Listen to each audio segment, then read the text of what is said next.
نحمده ونصلي على رسوله الكريم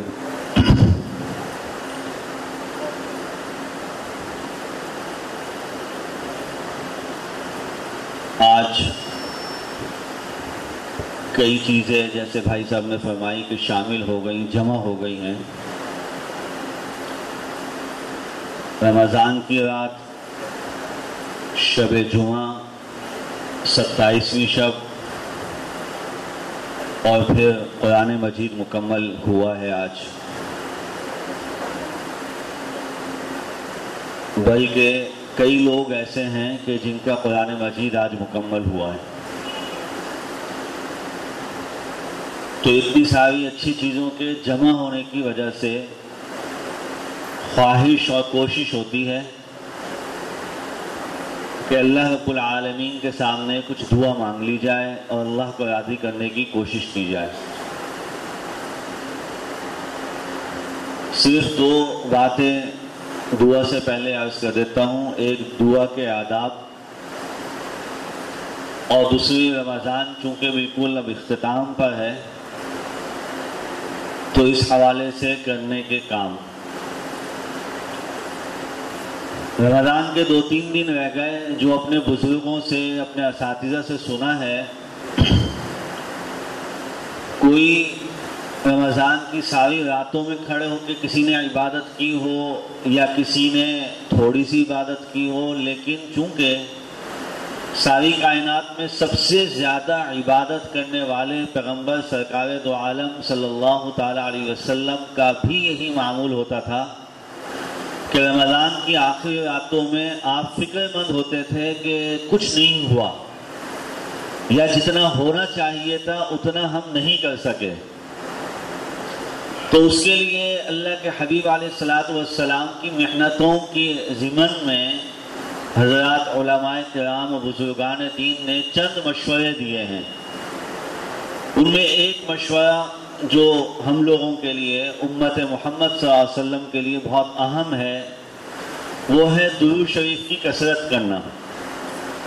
کہ اب بس یہ سمجھ کے کہ یار 2-3 دن تو رہ گئے صرف، اور اٹھتے بیٹھتے چلتے پھرتے درود شریف زیادہ سے زیادہ پڑھا جائے۔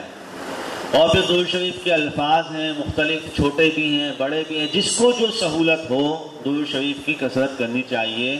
یہ جو آخری 2-3 دن رہ گئے، اور ہمارے کئی بزرگوں کے ہاں یہ معمول ہوتا تھا کہ جب رمضان کے بعد عید کا چاند نظر آنے کا امکان ہوتا تھا کہ بھئی اب مغرب کے بعد عید کا چاند نظر آ جائے گا، تو وہ آخری جو گھڑیاں ہوتی تھی نا، آخری وقت میں بالکل اس وقت میں خصوصاً درود شریف سے اختتام کرنا کہ میرا رمضان ختم ہو تو میں اللہ کے حبیب پیغمبر سرکار دو عالم صلی اللہ تعالیٰ علیہ وسلم پر درود شریف پڑھنے والے لوگوں میں لکھ دیا جاؤں اللہ تعالیٰ کے ہاں۔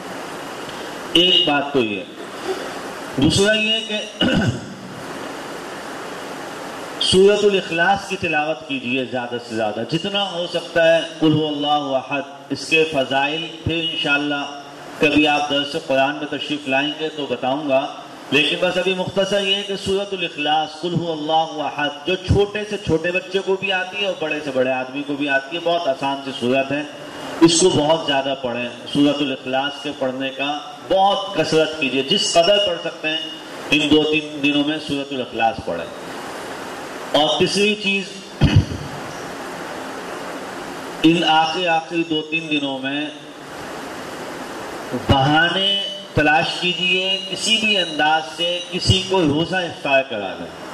یہ جو 2-3 دن روزے کے رہ گئے ہیں، ان میں کسی کو روزہ افطار کرا دیں۔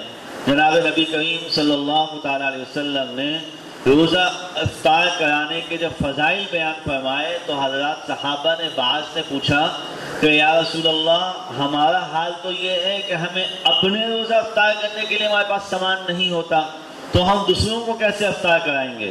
تو اللہ کے رسول علیہ الصلوۃ والسلام نے فرمایا 3 چیزوں میں سے کسی بھی ایک چیز سے روزہ افطار کرا دو تو تم کو وہ فضیلت مل جائے گی جو اب میں آگے بتاؤں گا۔ اللہ کے نبی نے فرمایا یہ فضیلت ہے روزہ دار کو روزہ افطار کرانے کی، اور وہ 3 چیزوں میں ایک فرمایا کہ اگر ایک کھجور کا دانہ ہے، ایک کھجور ہے کسی کے پاس، اور اس کھجور سے کسی دوسرے کو روزہ افطار کرا دے گا تو وہ بھی اس فضیلت میں شامل ہو جائے گا۔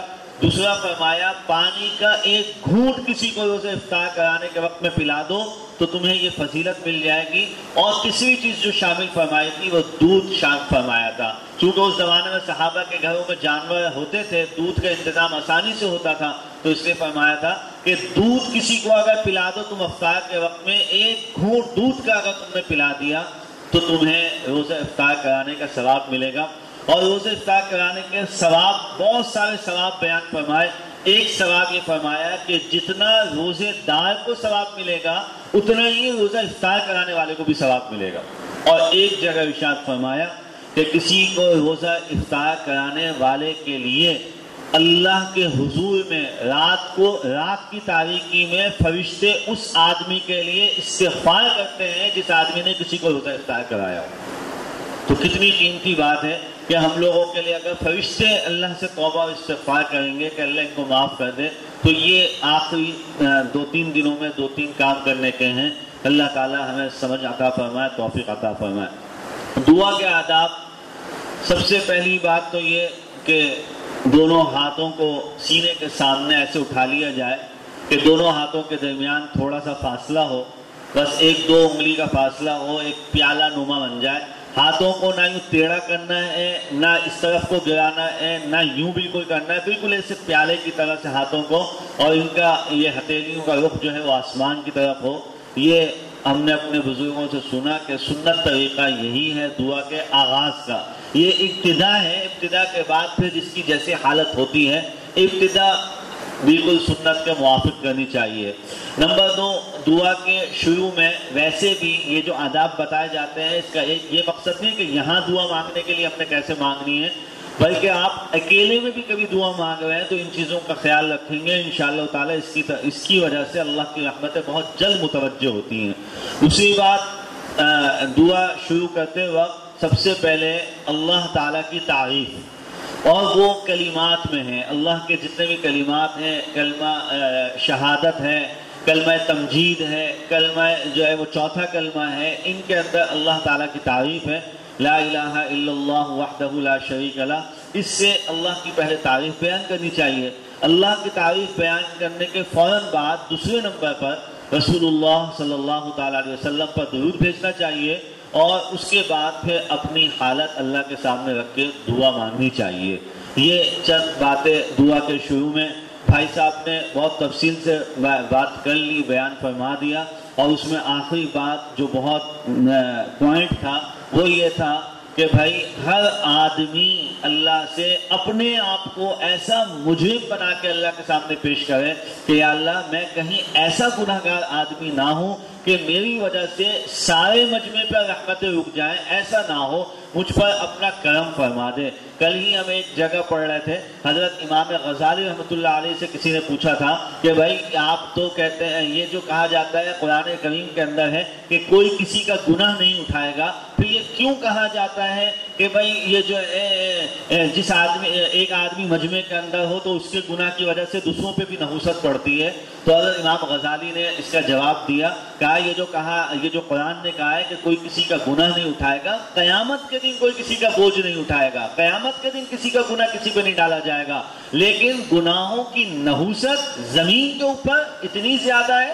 کہا کہ اگر ہزاروں میل کے فاصلے پر اگر کوئی پرندے وہ بیٹھے ہیں اور اپنے انڈے سیکنے کے لیے بیٹھا ہے، تو ہزاروں میل کے فاصلے پر اگر کوئی بے نمازی ہے تو اس کی نحوست سے اس کے انڈے خراب ہو سکتے ہیں. زمین کے اوپر گناہوں کی نحوست سے تو بہت نقصان ہوتا ہے. لہذا اپنے گھروں کو نحوست سے بچانے کے لیے گناہ چھوڑنے چاہیے، اپنے آپ کو نحوست سے بچانے کے لیے اپنے اطراف کو گناہوں سے پاک کرنے کی کوشش کرنی چاہیے. اس لیے یہ سوچنا چاہیے کہ میں ہی سب سے زیادہ ایسا گناہگار ہوں کہ اگر میری توبہ نہ ہوئی تو اللہ شاید کسی پہ بھی رحمت نہ ہو. اس کی طرف فکر کرنی چاہیے، ہر ایک کو اپنے آپ کو اللہ کے سامنے پیش کرنا چاہیے. آخری بات، دعا سے پہلے ظاہر ہے کہ یہ بہت بڑا مجمع ہے اور بہت سارے لوگ جمع ہیں، اس میں سبھی ہم سے محبت کرنے والے ہیں، اور ہم بھی یقیناً آپ سب سے بہت زیادہ محبت کرنے والے ہیں، اور اس میں ہمارے بہت سے عزیز و اقارب رشتہ دار بھی ہیں، بہت قریبی رشتوں والے بھی سب موجود ہیں. تو ہر ایک کی تمنا اور خواہش ہوتی ہے کہ میرے لیے دعا کی جائے. ہر ایک کی تمنا خواہش ہوتی ہے کہ بعض یقیناً مجھے کہلواتے ہیں کہ میرا نام لے کے کہا جائے، بعض کہلواتے ہیں کہ میرا ذکر یوں کر دیا جائے، بعض کہتے ہیں میری بیماری کا. تو بھائی اس کا یقین اپنا پیدا کیجئے کہ جو ہم مانگ رہے ہیں ہم سب کے لیے مانگ رہے ہیں، اور اس میں ہر قسم کی بیماری، ہر قسم کی تکلیف، ہر قسم کی پریشان کے لیے ہم دعائیں مانگ رہے ہیں، اور اپنے عزیز و اقارب میں سے بھی ہر ایک کے لیے مانگ رہے ہیں. اور ظاہر ہے کہ اب اس میں جب دعا مانگی جاتی ہے، یہ بناوٹی کام صرف ایسا نہیں ہے کہ بس بناوٹ ہو اور لفاظی ہو تو بس وہ قبول ہوگی. اللہ کے سامنے مانگنے میں کتنی مرتبہ ایسا ہوتا ہے کہ مضمون کوئی سوچا ہوتا ہے اور بیان کچھ ہو جاتا ہے. آدمی سوچ کے جاتا ہے کہ میں آج اپنے ابا سے یوں کہوں گا، وہاں جاتا ہے ابا کسی اور انداز سے آغاز کرتے ہیں، بیٹا سب باپ کے سامنے جا کے بھول جاتا ہے کہ میں نے کس طرح سے کہنا تھا، کیسے تیاری کر کے آیا تھا، سب بھول جاتا ہے. تو ابا کے سامنے بھول جاتے ہیں تو ابا کے سامنے کیسے بناوٹ کر کے بولیں یہ بھی. وہ تو جو اس وقت کے مناسبت سے اللہ تعالی ہماری حاضری کو قبول فرما لیں، اس کے بعد رب کریم کے سامنے جو کام ہو جائے. ابھی چند دن پہلے کی بات ہے، ہم مدینہ طیبہ میں تھے، ایک بڑے بھائی صاحب نے ایک دسترخوان پہ مجھے کہا کہ بھائی چلو دعا مانگو. ہم افطاری کے دسترخوان پہ مدینہ شریف میں موجود تھے، تو زیادہ میرے خیال میں 12-15 منٹ غالباً باقی تھے افطار کے اندر. تو بھائی نے مجھے حکماً کہا، بڑے بھائی صاحب ہیں اور ہمارے لیے بہت قابل احترام ہیں، انہوں نے حکماً مجھے کہا کہ چلو دعا کراؤ. اس میں ہم 5-6 لوگ تھے سارے خاندان کے. تو اور ایک بات کی تاکید کی کہ بھائی یہ بات دعا میں کہو، یہ دعا مانگو. یقین جانیے کہ مجھے بعد میں سوچ کے اتنا حیرت ہوئی، لیکن ظاہر ہے وہ ماشاءاللہ صاحب علم آدمی ہیں اور صاحب عمل آدمی، ان کو تو وہ سمجھ گئے اس بات کو. وہ 12-15 منٹ کی دعا جس پہ بھائی نے جس نقطے پہ مجھ سے شروع کرائی تھی، اس نقطے کو میں نے بیان ہی نہیں کیا دعا کے اندر. ساری دعا ادھر کی ہوئی. جو بات اصل انہوں نے کہی تھی نا یہ مانگو، وہ مجھے یاد ہی نہیں آئی. جب دعا ختم ہو گئی، مسجد نبوی کے مؤذن صاحب نے صدا اللہ اکبر کی لگائی، افطار نے شروع کیا، تو بعد میں یاد آئی کہ وہ بھائی صاحب نے بعد میں کہا بھی اور کہنے لگے مجھے معلوم ہے الحمدللہ کہ اس میں کوئی ایسی بات نہیں ہے. ظاہر ہے کہ یہ تو اللہ سے رابطہ ہو جائے تو پھر انسان یہ تھوڑی بولے گا کہ بھئی یہ وہ سوچ کے آیا تھا، یہ سوچ کے آیا تھا. وہ تو اللہ یہ فلاں بھی یہ مسئلہ جو اللہ قبول فرما لیں. اللہ اپنے کرم سے ہمیں مانگنے کی توفیق عطا فرما دیں، ہمیں مانگنے کی عادت ڈال دیں. اللہ ہمیں مانگنے کے طریقے عطا فرما دیں، اللہ ہمیں مانگنے کے سلیقے عطا فرما دیں. آج ہم نے اللہ سے مانگنا چھوڑا ہے، ساری دنیا کے سامنے ہاتھ پھیلا رہے ہیں. اللہ تعالی ہم سب کی حفاظت فرمائے، اپنے ہی سامنے ہمیں ہاتھ پھیلانے والوں میں شامل فرمائیں، اپنے ہی سامنے ہمیں جھکنے والوں میں شامل فرمائیں. اللہ ہمیں ایسی تعظیم جس کو ہم دنیا کو دکھاتے ہیں، اللہ ایسی تعظیم ہمیں اپنی عطا فرما دیں. وآخر دعوانا الحمدللہ رب العالمین. اور اس کے لیے ہم یہ لائٹیں جو بند کراتے ہیں نا، یہ اس کی کوئی شریعت سے کوئی تعلق نہیں ہے. لائٹوں کا بند کرنا اور کھولنا، ان چیزوں کا یہ صرف اس لیے ہوتا ہے کہ بھائی جس نے جیسے مانگنا ہے وہ اپنی حیثیت، کیونکہ اللہ کے سامنے رونے کی کوشش کرنا، اپنے آنسو اللہ کو دکھانا، یہ یقیناً ایک بہت اہم ترین چیز ہے. تو آج کل شرمی جو کام بے شرمی کے تھے ان میں سے تو شرم ختم ہو گئی، لیکن جو کام نا شرم کرنے کے تو ان میں شرم سے لوگ روتے نہیں، تو اس کی بند کر دی جاتی ہیں. باقی اس کو کوئی سمجھے کہ بھائی یہ کوئی شریعت کا مسئلہ ہے کہ دعا مانگو تو لائٹیں بند ہونی چاہیے، ایسا کچھ نہیں ہے. یہ اس وجہ سے کیا جاتا ہے کہ جس کو جس طریقے سے جس انداز سے جو اللہ کے سامنے روئے، اللہ تعالیٰ اس کو توفیق عطا فرماتی ہے، اس وجہ سے بند کرائی جاتی ہے. یہ پرچے آئے ہوئے بہت سارے، یہ دائیں بائیں جو لوگ بیٹھے ہیں بار پرچے آگے کر رہے ہیں. میں پرچہ نہیں لے رہا ہوں، میں نے آپ کو وضاحت کر دی ہے. یہ سب پرچوں کے اندر جو کچھ ہے انشاءاللہ تعالیٰ اللہ رب کریم سب کو پڑھنے والے اور جاننے والے ہیں. آپ مولانا راشد قمر صاحب دامت برکاتہم کا بیان سن رہے تھے، جو کہ عارف باللہ حضرت مولانا شاہ حکیم محمد اختر صاحب رحمۃ اللہ علیہ کے مجاز بیت ہیں. حضرت کے دیگر بیانات سننے کے لیے وزٹ کیجیے ویب سائٹ bangemullah.com کو، یا فیس بک، ٹیلی گرام، ٹویٹر اور یوٹیوب پر بانگے ملا کو سرچ کیجیے. تمام بیانات iTunes کے پوڈ کاسٹ سیکشن میں بھی موجود ہیں. حضرت کے خدام کی اس کاوش کے بارے میں اپنی تجاویز، تاثرات یا آرا دینے کے لیے آپ ہمیں bangemullah@gmail.com پر ای میل کر سکتے ہیں.